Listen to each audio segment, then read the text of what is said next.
this need to care, this like, got to take care of other people, got to make sure I'm liked, got to make sure I have enough money, got to make sure, got to make sure, got to make sure.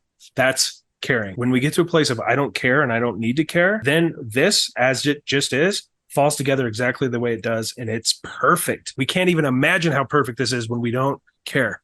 Truly, once you step completely into the center, there's no more referencing you.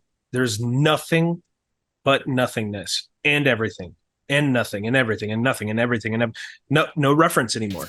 Get scared as fuck. It's worth it. I promise you. Get so scared that you're a puddle. There's going to be something there. It's going to be okay. You can feel so completely and you don't have to do anything. This is the essence of stillness. The following is a conversation with Josh Putnam. Josh has been described by Angelo Dilullo as the walking red pill. Also, Josh has been in here. He's very, very good working with one-on-one with people. He's really, really good at it. He's like the walking red pill. And I couldn't agree more. He makes videos on his YouTube channel and is a awakening facilitator for people interested in taking things to the depths of identity, of who and what they are in this existence. Josh also tempers a lot of his wording and phrases with practical means on realizing these truths for ourselves in direct experience, which I'm all about. Josh first stood out to me when I saw him on a double barrel non-duality video, which is a format of video that Angelo Dilullo does on his channel, where people ask questions and both Angelo and the guest, which was Josh, answer. And Josh had this knife-like, clear, compassionate, direct way of answering questions that just was magnetizing to me. We start with how Josh started facilitating awakening processes. We talk about the nature of self and how we even get offended as humans in social engagements and in the world when there is no self. We talk about the role of our parents and shadow work in this process and how we can appreciate the unfoldment of awakening while still appreciating and holding the shadow lightly enough, but honoring it at the same time. We discuss a practical way of opening up awareness and letting everything in, dilating out attention and letting it in. And we talk about the subtleties of that as it relates to awakening. We talk about the dropping of time and who and what we take ourselves to be in moment-to-moment experience, as well as the invitation to surrender to the unknowing of this moment, ongoing, now. And our conversation finishes up with some really practical ways for addressing very deep pain in our experience. Was really powerful at the end. So you'll get a lot out of that if you're experiencing some suffering that just feels intangible at this point. So this whole conversation is a goldmine for you, and I'm so thrilled. I'm so grateful to talk to Josh. You can find his links in the description if you want to work with him one-on-one, if you resonate intuitively with him. I'll also put his website and his YouTube channel for you to subscribe to, which I highly, highly recommend. He's a recommended teacher by people like Angelo Dilullo, so you're not going wrong. He's not bullshit, basically. So without further ado, let's get into it. Yeah, anyway, so used to do theater, used to do all that, and then COVID took a big bite out of that. That was fine. Everything was fine. You know, I was like, we're entering into some kind of golden era anyway, where people are really starting to pay attention, you know, and it just kind of turned into this. Yeah. Spontaneously, actually, that's cool. It was through Angelo, actually. So here's a story that I don't know if I've even told anyone for a while, but in November, he posted an interview. So I jumped onto Facebook and I said, man, this looks fun. And then all of a sudden my phone started blowing up with messages. And he's like, where have you been? I haven't talked to you forever. And I'm like, what do you mean? Felt like maybe 6 weeks, month and a half, 2 months, maybe. And he's like, I haven't talked to you for 2.5 years. Where have you been? And I was like, there was no sense that much time had gone by. And so I asked my family, I said, hey, what were the last 2.5 years? Because I have no recollection at all of that much time passing. And they're like, oh, you know, you cooked and we played baseball and we went to baseball games and whatever, just normal mundane things. But there was no one there that entire time. And so so just blinking out. It really feels like that too. Like lately for me in the past year, just attuning more and more to awareness and dropping right in. It's like a week goes by and it feels like a fucking pissing in the wind, you know? It goes so fast. but then some, but I can still reflect with time and be like, oh yeah, that happened, that happened, that happened. But I don't know, it's just not like keeping tabs anymore. And Hmm. yeah, Yeah. until you engage in conversation with, like, I don't know, my partner's family or something, and I really feel like thrusted back into the social matrix. It's yeah, only then can that sort of like come back alive, and it's like, oh yeah, I have a bit of a story. But yeah, it feels odd. It's like this in and out. Yeah, Yeah, but there's a card, so these note cards, these just kind of get you got written like off. your little diary of, like, so you can attune to reality a little bit, the relative world. Well, no, these are like cards that kind of write themselves. It's like, some people Mm. write books, and instead this is what's been created, all of these. But I will go Can I back see the through these. design? Oh, like Buddha cards. Oh, cool. Yeah. So just for alliteration, we call them koan cards. But here, I'll yank one for you. Mm.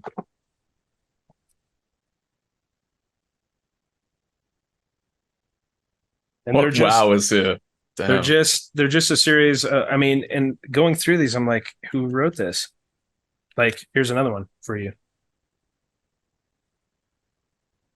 You wrote these? Well, that this hand was required to write them, but I Yeah. don't recall writing them at all. How did they get into print form?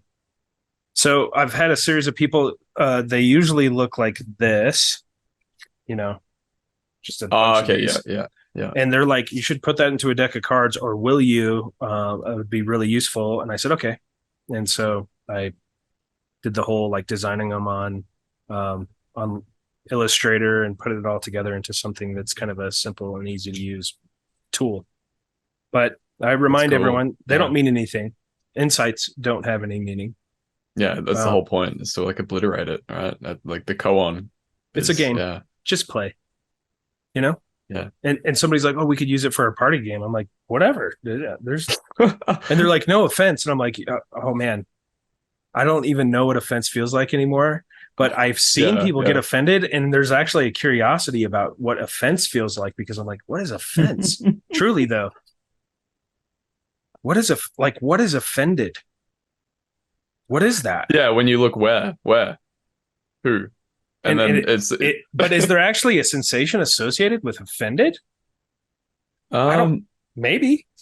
yeah, I feel for me, it still feels live. Like if I particularly in like social situations, or when there's a unintegrated energy or something.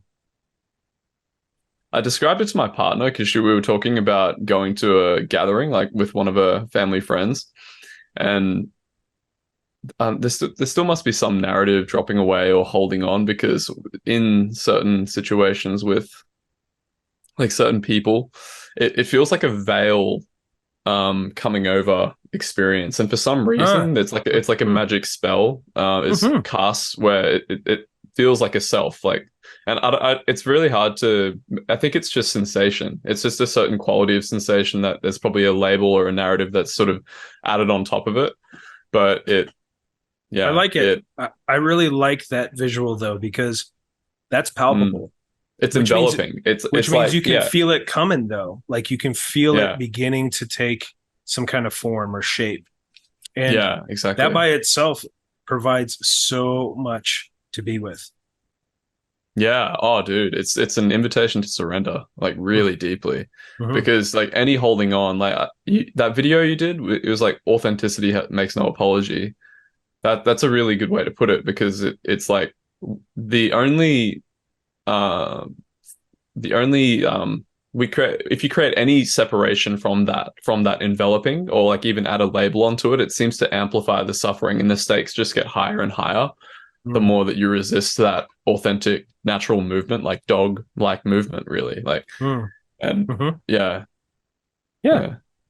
I like it. That's pretty succinct.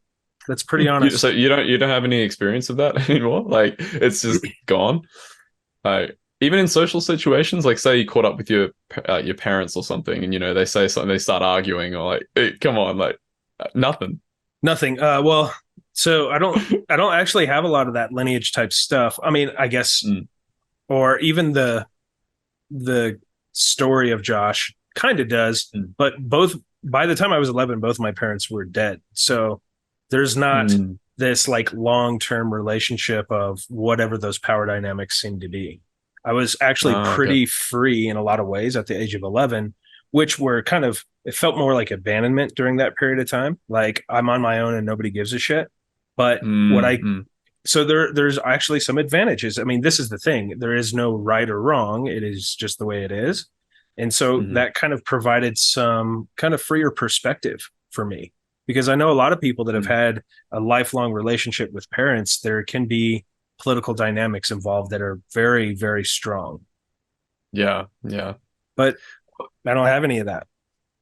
How do you see like the doing shadow work and these sorts of things in relation to that? Because a lot of the in my personal experience, like a lot of the shadow work is pointed back to my relationship with my parents.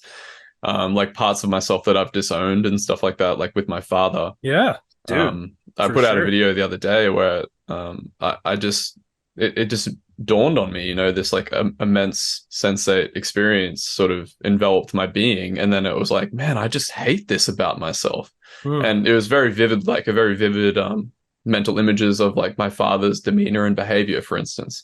Like, do mm. you have any sort of experience with that sort of stuff, doing shadow work or with your parents? Oh, definitely. You know, like Yeah.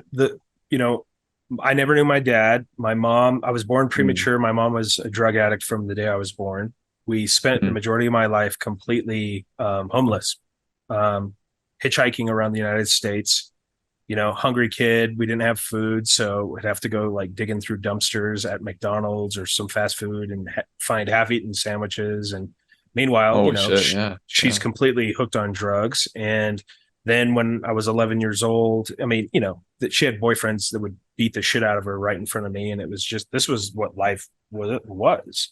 And somebody finally killed her when I was 11, and then at that point, I moved to live with other family members. So the shadow work was very much oriented around my relationship with my mom. There was this Mm, sense of neglect and abandonment, but also, you know, she was strung out a lot, and so she was really mean to me. I was kind of a dead weight for mm. her, you know. She didn't want to just Yeah. dump me, but also at the same time, like she couldn't take care of me. And so Yeah, that there was a wow. lot kind of tied up in there. But what really has transpired is there is no end to shadow work. Mm, That's where people get hung up. They think that they can be mm, done, but it's also not necessarily what we think it is. I know Angelo has a specific definition, but if we can settle a little bit, we find that shadow work is really anything that we want to reject anywhere. And that always points yeah, right back to here. Because if there's a self, it's always pointing back to here. When there is a no sense of self, there is no one here and it's just out here suddenly, but it's all mm, authentically true and not filtered. So shadow work itself, these aspects of you that might represent something about your father, you know, yeah, in coming to terms with that part that you don't like about yourself, anytime you're pointing out there, just know that that's attempting to distract you from something that's more authentically here. The shadow yeah. itself is everywhere, everything Right. and nothing. It's a paradox. When you're not making any separation between other anymore, and it's just sort of like an energetic manifestation, which it Yeah. really is, because you can really feel the story, like, oh, my father did this, but at the end of the day, it's just energy that's sort of but I think there's a heartfelt quality you can bring to it. It's like, oh yeah, like wow, that really hurt me. Uh-huh. Um, and you can have the mental images and stuff, but then there's like this, you can sort of interweave inquiries into like, well, who's even experiencing that while simultaneously processing this deep, very personal sort of material. And Mm-hmm. that's beautiful. And yeah, I think that's a really good point too about it never ending as well. It's like Yeah. There's no I there's no yeah, ending here. Well, yeah. we don't want to be done because if No, we're no. done, then it's all done, you And I know? think, but yeah, you have to start finding the joy in the pain as well, I think, for that to happen. The quote Yeah. unquote pain. So think of it Yeah. like a tightrope kind of. And Mm, if we find ourselves leaning into any experience one direction or another, because the nature of thought and identity is very binary, this is why we end up with this sense of duality. If this mm, experience sucks, or if this experience is amazing, in a certain way, then we are probably leaning into the experience, which means we're missing out on the whole story. So, yeah, the pain and the pleasure, those kinds of things. Once we stop creating a value and a judgment and some kind of evaluation on what is just here, that's freedom. Yeah, totally. That really stood out to me on the retreat, recent retreat. I want to ask you about how that went for you, by the way, but yeah, like I noticed that tendency very clearly. The experience would be like more pleasant. And then I would see how like the first 2 days it was just very vast open awareness, very clear, like it was beautiful. And then the third day I just got my art shithole kicked in by like doubt and all sorts of sorry, I made myself laugh with that, but doubt and all sorts of like misery. But I could see very clearly, having tasted that unbound quality, that it was like, oh yeah, I can see that craving, that buying into, really wanting to manifest itself. But it's like, no, that doesn't have to happen. It's almost like this relaxing back and watching the play and the dance unfold. Great way to put it. Yeah. Yeah. Without needing to create. Yeah. And without needing to create terminology, what is often used is softening focus. Yes, exactly. Like dilation. Yeah. Just what is right on the periphery of what is usually perceived at every moment. Yeah. And this, you can do this with visual field as people are kind of playing with that. A lot of this is right here. Or there's a metaphor here too. Here in Colorado, where I'm about 7,500 feet. So I think that's like 2,300 meters or something. And we get beautiful stars. And if you look directly at a bright constellation, you see, I don't know, 40, 50 stars. But if you look slightly to the left or the right, in the periphery of your eye, you can see thousands and thousands of other stars, just so faint that for some reason, when we look directly at them, they're not there. This is the nature of reality. It's a metaphor built into the human experience. That most of what we're looking for, we're blocking out the rest of what this is. It's not necessary. So if we soften, like you said, dilate, however you want to put it, and we just really feel into this, holy crap, there's so much here. There is so much right here. I know, but the story, it's the mind identified self, is so delicious to want to like back into the center and like just have this really dilated, very focal attention span. It's literally like constriction. That is a thought. It's a focused form of content. And it seems really apparent that identity, ego, however you want to look at it, can perceive reality, but only like a tip of the iceberg. It sees slivers at a time. And what its method is, if I take all the little parts in which way I perceive and all these billions of like snapshots, essentially, by the time I get to that billionth snapshot, I will know what the whole thing is by putting all these snapshots together. The problem is once we get to the billionth snapshot, that first snapshot is not the same. It's changed, extremely changed, because this is impermanent and in flux. So true. And so it's like you're trying to go in with this chisel and like you're getting all these little things out, but if you just pull out and you see the whole bigger picture and you relax your gaze, but like practically speaking, dilating your gaze out, which is a very experiential and almost like embodied thing to do that. It's felt. Yeah. I mean, that's the easiest way to describe it for people. I mean, even with sight, what do the eyes feel with sight? Like if I look over, I can, even the variation in color, it feels, I mean, it's like an eyegasm everywhere. It's just like chills everywhere. It's felt. Everything is felt. Sound is felt. Everything is felt. Taste, everything is. And that's how we know how direct it is. It's touching. No matter at what distance we tend to believe it is, I'm feeling it. It's right here. There's no way around it. In this way of speaking, like I can feel my arms right now, but that when you relax your gaze and you drop the mental image of an arm or a body location and that subtle perceptual overlay that says it's like down there, and then you're just looking, you're just seeing, it's sort of like, it's felt. I can feel into that when I speak to you. And then boundary exploration. Where is the boundary? Yeah. I wake up in the middle of the night and I'm a wall. I'm a clown shoe. It's weird. I'm a bird. It's I don't know I don't know, but that's what it's so visceral. Like looking at myself and pulsing because walls like everything is so fluid here. If we relax enough into it, it's like a liquid. And so one of the best things I ask people for inquiry is, okay, if you take water and you pour water into water, where's the boundary between the first and the second parts of that water? That's what this is. It's like these strings of color that's fluid everywhere, interconnecting and just kind of, it's difficult to put into words, but it's the closest I can get. Well, again, it's felt like as you're speaking, it's like your mind can be trying to make sense of it and piece it together and like, how come I don't have that? But then it's just seen to be one thought. But then, yeah, the feeling and the intuition is so key for that to actually become an embodied experience. And that's why I love Angelo's approach of like, you really have to see the thoughts and how they're like those little ones that like doubt, like what is being talked about? What are they saying? Or, like dilating out very practically. And I remember, I think, was it Mark Lakey or one of Angelo's friends having an interview like you had? I loved your double barrel non-duality, man. That just a side note, I just want to add this in. Like as soon as I was watching that, I spoke to Violet about one thing, like one question that somebody asked, and like Angelo had this really amazing, like detailed answer. And I was speaking to Violet about and reflecting on that episode that you'd had with Angelo. And I remember you just came in with this like, have you considered it's this fixation? You're like, just be mindful of the mind's tendency to do this. And it was just like so direct. And I was like feeling it. I was like, holy shit, like walking red pill. Yeah, it was awesome.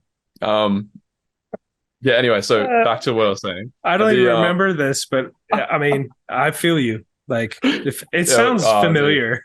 Dude, I was really pulled to that energy. I loved your clarity. Yeah, it's great.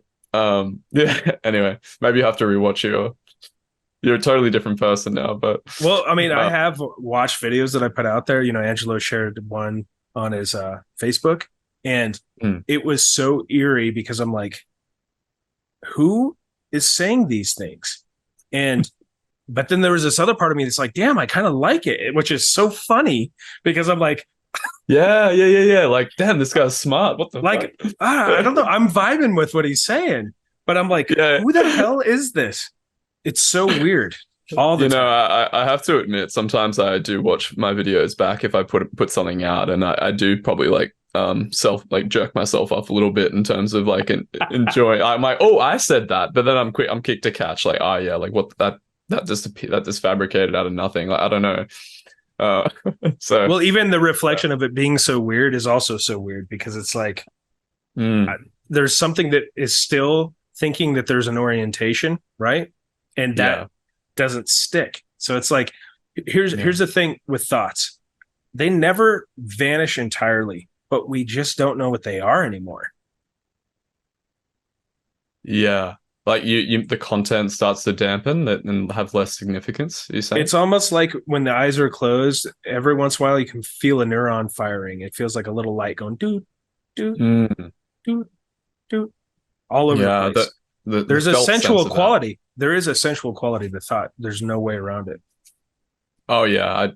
And that just becomes amplified the more that you attune to that, really, in my experience. Like yeah, like it's like a little energetic, like a wave. But I've noticed what's really interesting, because I did a lot of spiritual seeking earlier on, like a lot of reading, which I shot myself in the foot by doing that, really. But it was part of the process, right? It is. Yeah, you can't say it would have been any way different, but couldn't have. The momentum of that is, what that did is it created a lot of meta thoughts about thoughts and how to practice and how to orient properly. And it's so funny just dilating out more and watching that unfold. Like, oh no, you should should be practicing like this. Oh, and then it just like this vanishes, and then it's like, oh, you should be doing this, so you should inquire this way, and it's like, wow, yeah, Sam, this is good because anything that may continue to remain in terms of identity is actually a meta thought experience anyway. yeah, So this insight it will broaden for you because you will find that there are whispers in the whispers. But yeah, that's the whole point. yeah, It's a game. Might as well enjoy it. yeah. And once we hear it, once we see identity, just there it is, naked right there, it begins to dissolve instantly. We see it all, it's not there. It's another paradox. What do you think the role of doing, like for instance, on this retreat that I had, we just went through, it was super energetic for me, and a lot of that sort of stuff that I'm talking about was coming into experience, these little energetic inflections. But I found it quite valuable to use inquiries such as, like what view is this coming from, like, and just sort of probing and actually entertaining the thought, but very lightly, so that it was just like clear seeing basically, and feeling simultaneously, very importantly. It's like putting attention into the felt sense and be like, oh, okay, like I'm doing it wrong. And then you feel the energetic, like where it just sort of expands out, right? It's like you lock and key mechanism, like you identify the program of the energetic manifestation in the body in a way. And that helps with the, it felt like it helped to release the binding and the buy-in to that by having it actually like give it a voice, in the body. Do you think that sort of approach can be valuable, or is that adding too much? No, that's excellent. Hmm. Whatever is here, we can hold a little bit. Think of it that way. Like it's entertained, it's absorbed into, it's danced with. And as long as we're not grasping too tightly, it goes. Everything goes. And so you will find that the most fundamental form of any kind of inquiry is just observation. But until that it becomes really felt and obvious, what you are doing is natural. This is the path. Yeah, exactly. It's like you can't bargain with your intuition anymore. It just knows what to do when you really trust with it. Yeah. And it actually doesn't matter because there sometimes people have an innate sense of, oh, there's levels to this, and then there's a subtle sense of envy/competition there. It doesn't fucking matter. Once the snowball goes over the hill and it begins rolling down the hill, it doesn't matter. It's rolling on its own. There are no levels. It doesn't matter if you're like, a golden energy at the top of a tree, or, you're a parrot or a bird or a wall. It doesn't matter anymore because it's just happening on its own. That's kind of the point. There's no more value to it. It's not better, worse. It's not deeper, more shallow. Yeah, exactly.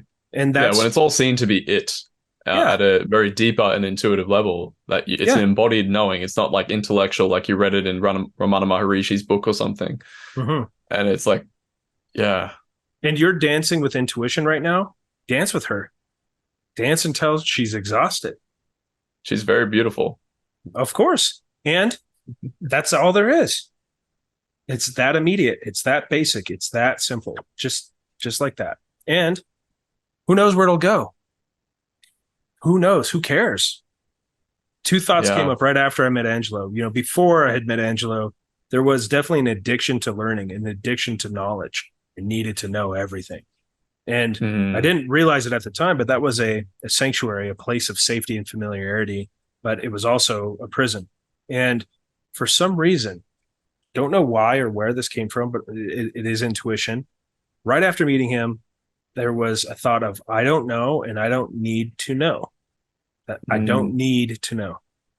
That was new. And that was kind of fun and fresh and a little bit kind of like there was a feeling in here that maybe was fear. I don't know, but it was exciting. And then that eventually led to something that was really profound for some reason. And it was, I don't care and I don't need to care. Holy shit. That was so much, there was so much relief because this need to care, this like management, this got to take care of other people, got to make sure I'm liked, got to make sure I have enough money. That's a good one. Yeah. Right? Yeah. We talked about that a tiny bit. Got to make sure, got to make sure, got to make sure. That's caring. When we get to a place of I don't care and I don't need to care, then this, as it just is, falls together exactly the way it does, and it's perfect. We can't even imagine how perfect this is when we don't care, truly. It's beautiful. Yeah, that's one of the themes that's come up for me a lot is trust. And yeah, it's scary, dude. It's really scary. But that's only the self that can know that. I know it's going to drop away. I know it's dropping away. But and what's so scary about scary? Do you see? Yeah, scary, it's just another scary. sensation. Be in the midst of scary, and let it have all the effects that it seems to normally have.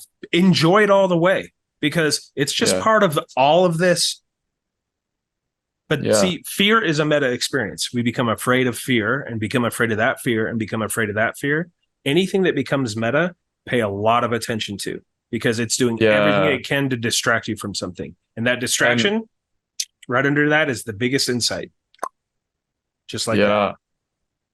Yeah, which is total trust. So you're not even using labels at this point anymore. It's like, but I guess, but it doesn't reject the labels either. Like they can, but you're not holding them so light, like so intensely that it's, You can be human with the conversation. You can be human with the labeling. I mean, sometimes that ability to share is worthwhile, as long as that's held loosely, as long as that doesn't feel like it's absolutely necessary. Yeah. Sometimes I share, sometimes I don't. Sometimes an insight seems like it can be translated. Other times, no fucking way.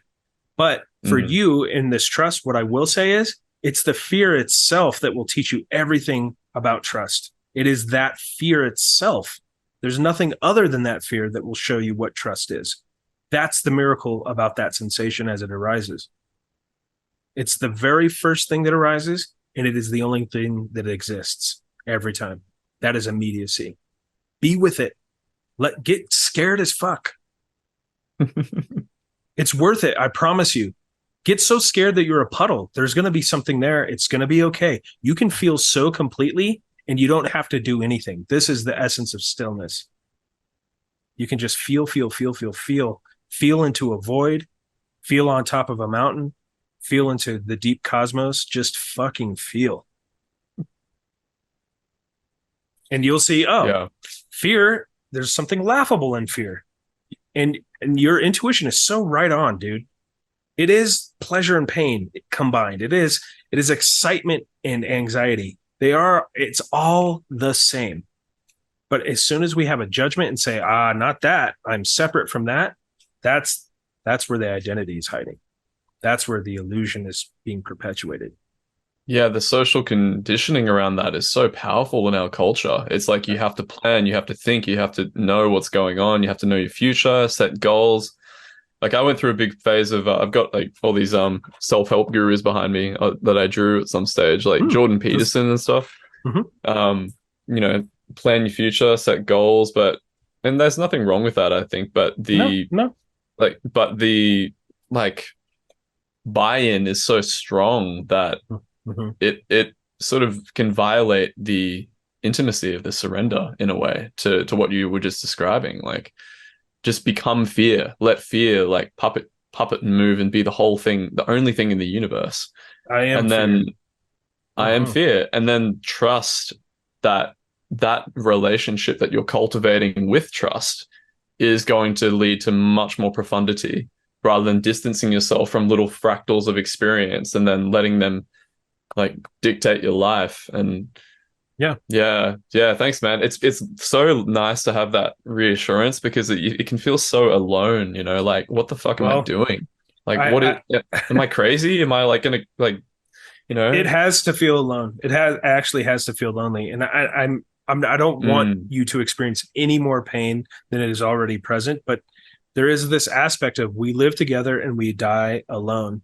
And this part must be taken kind of alone, because it's so right here that there's no one else. And that loneliness will also be your guide. It can lead to terror. It can lead to deep sorrow, but it doesn't last forever. Once you step completely into the center, there's no more referencing you. There's nothing but nothingness. and everything and nothing and everything and nothing and everything and no reference anymore. And I can promise you this in a practical way. Authentic Sam is exactly what the world needs. And it doesn't matter what that looks like externally at all, because every human being that comes in contact with authentic Sam ends up being completely activated by something that they cannot explain. Yeah, It's absolutely. authenticity is so attractive that it lights up everyone around us like popcorn. Mm. Just be Sam. That's all that's ever been required. The rest, it's just thoughts. Full Sam, 100% Sam. Till there's no Sam. Yeah.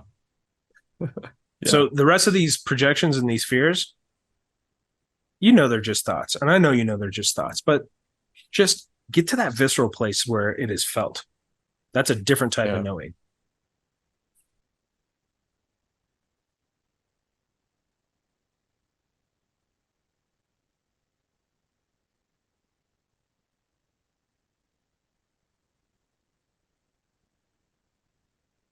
Yeah, man, that's where it's at. That's where the money is. Your path went quite quickly with this sort of stuff, didn't it, as well?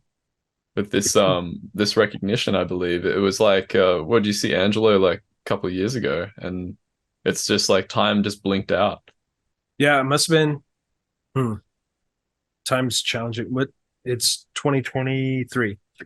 5 years, I think, about 5 years ago. Up But until you can that say point, it's the whole life though, that is that culminating thing that like yeah, I mean, it's strange. Like the sense of luck is kind of everything as well, where there was no one doing it to get to something. And that's where, when I point to seeking, that's why it's so important, because I think the benefit that was here is there was zero expectation. I had no concept of enlightenment or awareness or awakening. I had heard these ideas like in very removed, like Eastern philosophies, but no idea what that would entail, and thought that it was part of a legend or a myth for a specific religious, character. And so my experience is I'm just going to meditate. No expectation. Nothing's going to happen. It's just meditation, whatever. Or whatever happens is going to happen. And so that I was just so utterly open that I think that was just the proving ground. There was nothing there to create a restriction or to obstruct anything. I was just going to meditate. Yeah, you're just primed for it.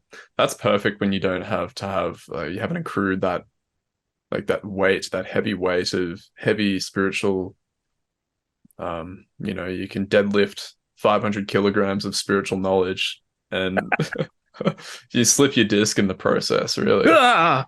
Yeah. Oh, I do believe I slipped myself a disc. Partner. You'd be surprised. Did you edit that video at the start of the double barrel non-duality? I don't. You didn't do it, but like, how did that thing spawn into existence? That's a great question. Angelo and I, our entire relationship is pretty much just sending memes and voice notes back and forth that make each other laugh, apparently. And I don't remember what he had said, something about double barrel. And for some reason, I was like, oh, that sounds like a great idea. And he sends me back and he goes, that's the intro. And I'm like, the intro for what? And he's like, we're going to do a Western intro for double barrel. So he sent me a little bit of a script and I recorded it, and there you go. Awesome. Yeah. And I remember just like it had this beautiful like Western intro, and then Angelo just appears and he's like just in his casual shirt. He's like, okay, let's get started. Like it's so candid with this amazing like cinematic intro, and then there's just Angelo like, just in his everyday clothes chilling out, and yeah, that cracked me up. And meanwhile, I got this like cowboy hat and a Western shirt going on. And, yeah. Oh. And he goes, oh, I forgot to wear my Western shirt. And I'm like, I didn't know you had a Western shirt. How amazing. We're all cowboys at heart. But this is all play, Sam. And look, even if you have this like, oh, I knew all of these things spiritually and I read all these books, that's still just conceptual. That is not even real. That never actually happened. Not really. It's just part of a game. So just remember to play, man. Keep it light and immediate, and it'll become so much easier. Where's the 500 kilogram weight now? I mean, not here. And this is it, because right here, right now, what's the difference? There is no difference. And it's you seem very clear, very light to me right here, right now. Oh, thank you. So then what's the difference? Yeah, exactly. That's right. And I guess it's helpful to talk about it, like you said, in like bring up some stories in communication in this way. I'm sort of keeping it in mind, but there is still, I can feel that subtle energetic, like wanting it to be real. It's very subtle, a very like thin little slither of like, yeah, this is my story. I get it. Yeah, maybe there's a bit of buy-in there, but there's some truest nature there though too. I mean, on a very human level, the story is a way for us to transmit. It's transmission itself.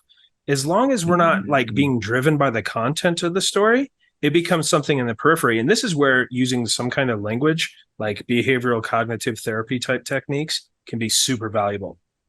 You're not having thoughts. The mind is having thoughts. Just having that subtle separation. Now you're not automatically identified with thoughts because it's the mind that thinks. Yeah. It's not Sam. So the same thing. This is not my story. This is the story. Yeah. This is just the story. And it's like the Jungle Book. That's it. And at one point in your path, you're going to be just blown wide open. You're going to be like basically a ray of light all the way to the center of the cosmos. And there might be a story that comes out that tells like this particular, it was rocky at first, but I finally got there, whatever. And somebody out there is going to go, holy shit, that's me. Holy shit, that's me. And boom, it's going to be popcorn again. It's a story, but it doesn't have to be abandoned or rejected either. Yes. Yeah. Hearing Angelo's story actually is so like it gives this sense of I'm not alone, which is beautiful to the self, really. And it ignites deeper inquiry and earnestness that, like I'm all in. If someone else has been through this and they can get through it, then I'm all for it. There's proof here. I can feel something. I'm intuiting something. So reading Angelo's story of his like anxiety, for instance, growing up suffering from identity was like bang on the money for me because it was so relatable. I'm like, this is me. So I'm like, holy shit. Okay. I'm going to ask with all of my heart, who am I then? If he can do it, I can do it. It's the transmission. Beautiful. Yeah. See, but it's just the story, not my story. Yeah. These are just thoughts, not my thoughts. Yeah. It does help a little bit because it's so weird how we want to create a sense of separation. But I think what we're doing is we're realizing that's already the case. After this rupture that happens at a very young age, there is there's a separation. And even identity itself, they say there's multiple identities per human being. And it kind of makes sense, right? People have a work identity, a lover identity. You know what I mean? Like a familial identity. And if you watch carefully, you see people play out their familial identities. Those ones are strong because this is the role I fit in my family. And it's just automatic. They don't even have any sense of how that happens. Oh, dude. Yeah. Tell me about it. Like when you start waking up too, I've noticed that, like, for instance, I went to both my parents are separated and I went to a retreat with them. We went on a little holiday and we haven't really gotten together as a full family unit, like me and my brothers. I got two brothers and my two parents. And when arguing ensued between my mum and my dad, like just feeling the rawness of that like despair and helplessness that my child like self would have felt. But just coming into contact with that and just like, whoa, but from this new perspective of like knowing what it is and watching the mind sort of like going to its familiar patterns of like thought that would like protect me from feeling that rawness of that, like, holy shit, like mom and dad are arguing, like what's going to happen? I'm going to be unloved if they take that all the way. I'm going to be helpless. And like the familial identities are so potent. Like, or catching up with my brothers and then just watching, like, I'm the youngest of the three. So like watching all the patterns come on, like, oh, I've got to speak a certain way to not like trigger that button in my brother. Or Yeah, so powerful. And It's then you go to intense. hang out with your partner and it's like, oh, someone else entirely different. And it's like this whole new identity start and like way of being. But it's all play, right? It's all play. It's Yeah, all and as it comes up, yeah. it starts uncovering beliefs, because these things are actually oriented around a belief. Every single identity, Yeah. you know, Yeah. And it I never have to ends be either. this way to be this way, or to have this out here. But it's all referring out here, when all we have to do is just remember we can be absolutely still. Yeah.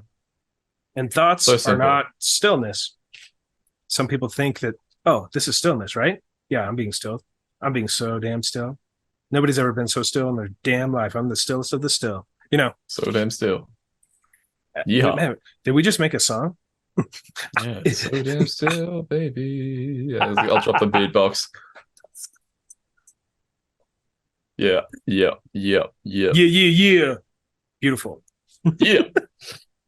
Dude, I would love to do like a drama thing with you if I ever get to over to the States. I actually have US citizenship as well. My dad was from Minnesota, so yeah, I got to get over there at some stage. If the rent goes down, fucking hell, it's like, Yeah, it's a strange culture all of a sudden. I mean, mm, I we're all grew up. living in caves now. I mean, essentially, luckily, my partner, she's a real estate agent, and we snagged this really nice mountain home for just the right price. And like, Dude, just every morning is gratitude. I mean, I'll send you some pictures or show you sometime what the view is. It's just, yeah, please. this is what life is every day. Like, gratitude.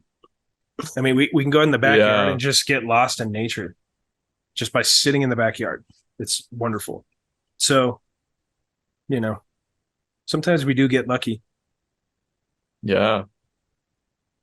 But it's beautiful as well. You can be in the crappiest conditions, and if you're attuned to this, it's like you said, like a snowball going down a hill.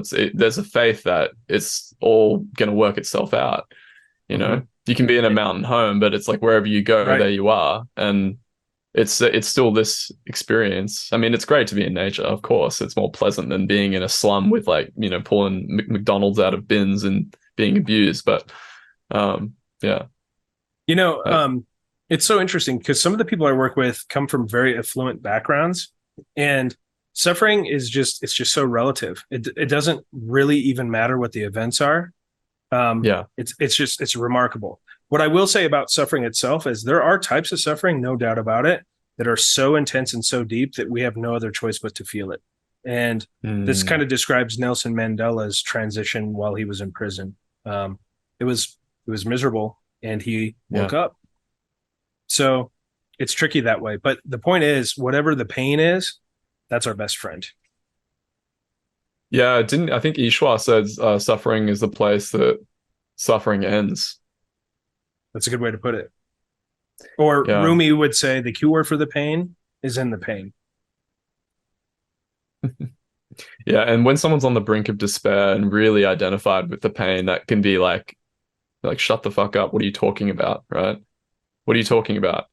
You don't know me, you don't know my pain, you don't know my story, and which is very like yeah, it's like how would you work with someone in that if from that place, if say let's say somebody was coming to you from a place of I'll speak from my experience because I relate very deeply with that place actually. Um, and sometimes it can still have such a pull to it that it is quite challenging to go. Like morning angst is a big one that's been a big part of my path. But when I say angst, I mean like um, misery, like morning misery. Really, it's like um, it can feel like the whole body is enveloped in um, just pain and it's angst, it's sadness, it's worry, it's wanting to get it right. It's like I'm not doing it enough, like all the thoughts. And it's so fascinating, like to have a relationship with it now where I can see it unfold and there's that dilation to witness it happening. But about a year ago, that would have totally been like sucked me in, right? And I would have been that, and it would have been like, how the hell, like what do I do? You know, and it's totally compelling. And I'm sure anyone could relate to that with any sort of experience of despair, maybe. I don't know, but um the gravity of it can feel so strong sometimes that it feels like when someone says suffering is the place that suffering ends, it doesn't feel tangible at all. So like skillful inquiries, I don't know, it's so intuitive though. You really have to work with the moment in a way. Well, I mean, here's one thing I can say. Most people actually have the difficulty knowing what it is to feel. And what I mean is like knowing here. Mm. Most feeling for most people has an intellectual component to it. It's being filtered. Mm. And Yes. so there's a few things that can be done there, but primarily, it's easy to point in this way. Meeting people exactly where they are, it can become clear if pointing toward pain is too abrupt for someone, because there is something about pointing way too directly that will alienate the majority of people that we work with. So Yeah. it becomes really clear where they are, and if somebody has some resistance around that pain, could just simply go really simple and being like, "What are you thinking about?" Mm. And because those thoughts are very, like, they're, like you said, they're quiet whispers. They're very subtle whispers that are saying like, I hate this, I don't want to feel this. But it's also looking through a view of maybe wanting to get out, because this is like, presupposing that I'm in a shithole and I can get into a better place, is also that huge rift of suffering that is, but it's so quick. It's such a quick mechanism that you really need to slow down, I think, And then sometimes. sometimes we go a little more surfacey. We say, "All right, let's do some box breathing." Are you Yeah. familiar with box breathing? Breathing, how that works? I know vase breathing. Is it the same thing? Like breathing right into your gut?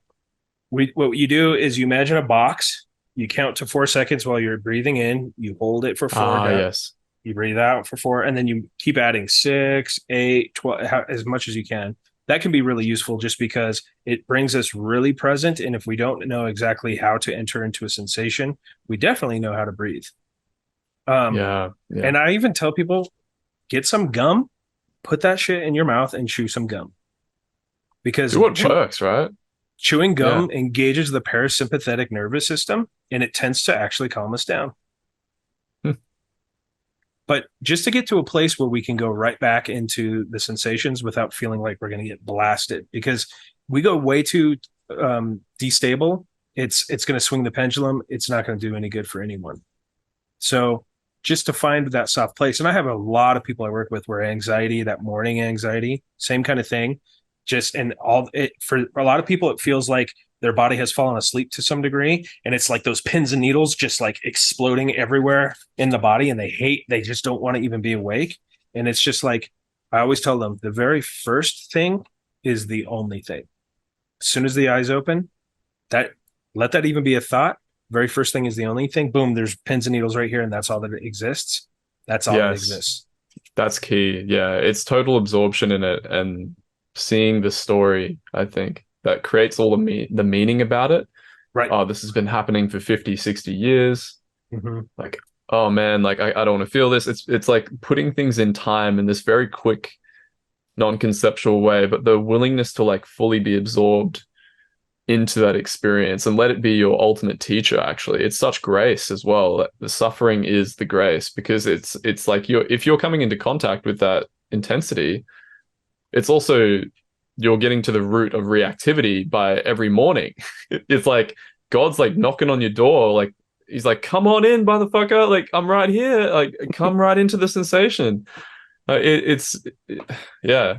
And also that quality of intensity, if we really fully step inside of it, that's going to wake you up instantly if you're right inside of that kind of intensity, because it's Yeah. clear that it's so intense that it could envelop the entire universe.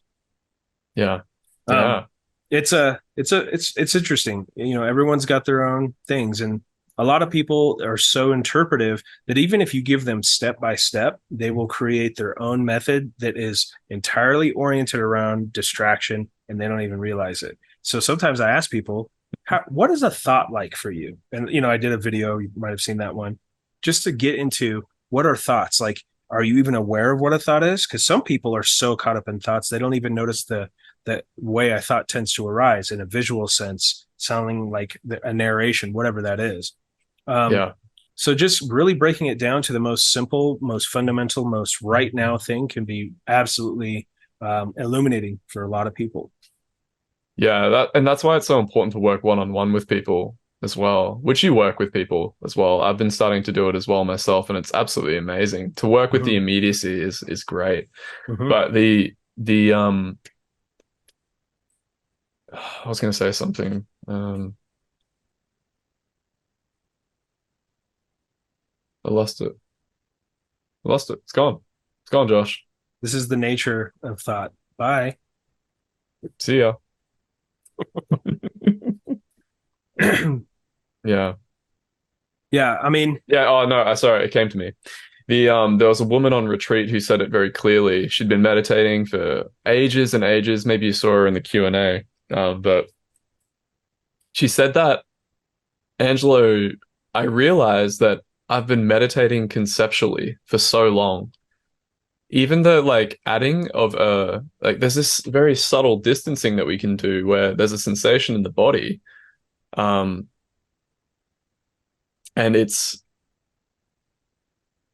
like you're adding this like, oh, it's uncomfortable or I don't like it very subtly on top of it. Whereas what does it mean to be truly in a bare feeling of sensing? And can you do that for more than 3 seconds, even if you've been meditating for like 2 hours every day for the past 10 years? So it's this true bare attention. There's always that invitation to do it. And so easy. It can be so easy to add a label onto that. mm-hmm. Yeah. And just that willingness to see and be very radical with identifying the yeah, just seeing that label. I Well, don't know how to say it, but yeah. and I think that's a really good point because that can happen on both sides as well. Sometimes people will want to put I'm going to feel this with love and light or whatever. And so they're still obscuring whatever it is. Yeah. Or I'm gonna let God guide my experience or something. But it's this subtle like um separation from the sensation. And it's so dynamic, right? It's so hard to put like what that could be. But yeah. Yeah. Wonder how you can point to like bare sense, bare feeling, right? Maybe it just has to be spoken Well, and many sometimes times we, until we you get play it. we play like a silly game sometimes where it's like, all right, you're feeling something right now. Perfect. What color is it? What texture does it have? What temperature? What weight? What does it smell like? What does it sound like? Is it have a shape? Is it moving? Is it? And what that can help for a lot of people is first they get acquainted with feeling again because it's not being as conceptualized. Because in order to answer these questions, we really actually have to be kind of immersed. Oh, it's red. Oh, it's got like sandpaper. We're really much more immersed. And yeah, there is Mm, thought there, but it's not the type of thought that has a historic value of suffering. And then we start to yeah. let that practice go once we know how to actually be all the way with the sensation. Right. Because I never really understood that, like a sensation having a color. To me, that's just like a mental image of or like a sound. Yeah. I don't know. And for some But people, it won't have any value. But the thing is, probably with you, you already had a pretty strong acquaintance with sensation. A lot of people have yeah. spent so much time pushing sensation away because they'll just say, I don't know what I'm feeling. I have no idea. I'm like, Yeah. nothing. Is there like a tingle? Is there anything there? And so it helps to get into this place of, oh, there's more to it and I can feel it even more. But then also there's this bridge between the sense gates, right? What is heard is felt. What is Yeah. felt Yeah. is felt. What is seen is felt. What is smelled is and tasted. They're all felt. And so Yeah. it can take other qualities. A sensation That can be a temperature. that's the non-dual aspect, isn't it, too? The what's it called? Synesthesia. Synesthesia. Like hearing is seeing and feeling is seeing, like we were talking about before. Yeah. It's all one Yeah. thing. And that's why Yeah. if it's pain, pain is everything that exists. There's nothing else but pain.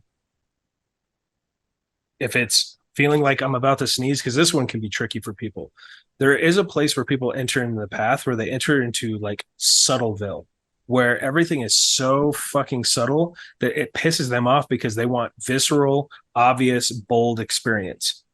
And I remind them that that's just duality, because that's just a leaning of one way or another. So I can relate to that. Yeah. if it Yeah. feels like you're about to sneeze, that's all there will ever be forever. And then you just sit with that.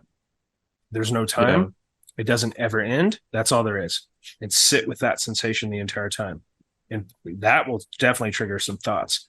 If you really want to dig in, and this one's for you, next time you meditate, pay attention to the swallowing reflex and refuse to swallow.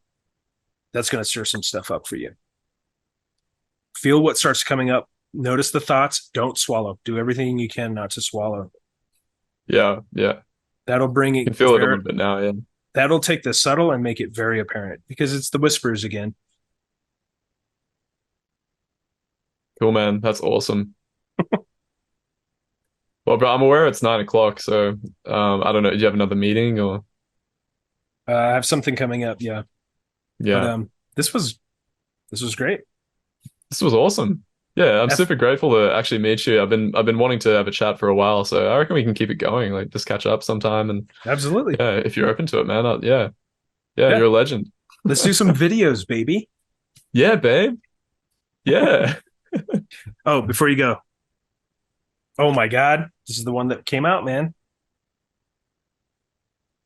Wait, let me read it out loud. Say/feel. I don't know. I don't need to know, dude. Dude. I mean, Fuck it's just yeah. I right don't out need of to the know. center. That's so cool. I love that. Yeah, synchronicities just pop up everywhere.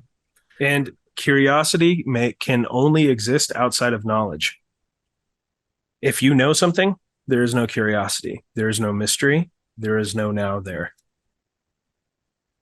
Let it always be unknown. And if you say you know what this is, go, ah, you tricky bastard. You sly dog. Yeah. Thank you, dude. Really nice to chat to you. Yeah. Yeah. You too, man.